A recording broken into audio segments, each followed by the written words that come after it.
இழு இழுக்கிறதேன்ற மாதிரி இழுன்னு இழுத்துட்டே போனனால.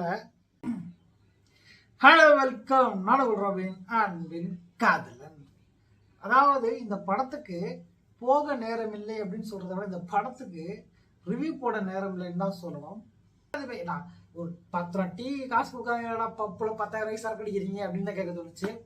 அது சரி, பட் படத்துல நாட்டுமே அதுதான், 2 பேருமே சரக்கு அடிப்பாங்க.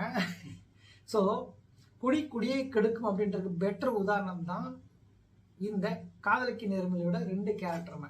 பட் ஆனால் என்ன சொல்றாங்க, எலைட் காசு நிறையா இருக்கு, நல்லா படிச்சிருக்கான், கெத்தா இருக்கான், அவன் ஸ்டைலா சரக்கு அடிக்கிறான், ஸ்டைலா முடிவெடுக்கிறான், அட்வான்ஸ்டா திங்க் பண்றான். சொல்ல முடியாது. எலைட் பீப்புகளே இந்த படத்தை ரோஸ்ட் பண்ணி என்ன கன்றாவி படாது, அவங்களே எல்லாம் பிள்ளை பத்துக்கலாம், அவன்ல எவன் இப்படி சொன்னா அப்படின்னு சண்டைக்கும் வரலாம்.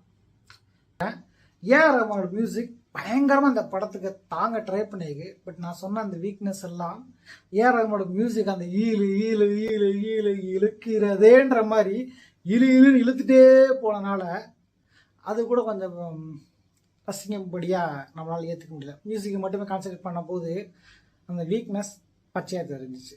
மறக்காமல் லைக்கை போடுங்க, உங்கள் ஃப்ரெண்ட்ஸ்க்கு ஒரு ஷேரை போடுங்க, குறைகள்லாம் தலைவா கமெண்ட்ல போடுங்க. மறக்காமல் உங்கள் ராபினோட நம்ம ஓல்ட் சேனல் சப்ஸ்கிரைப் பண்ணி பெல் பட்டனை தெரிவிக்க விடுங்க. ராபினா பெட் காதலன், பை.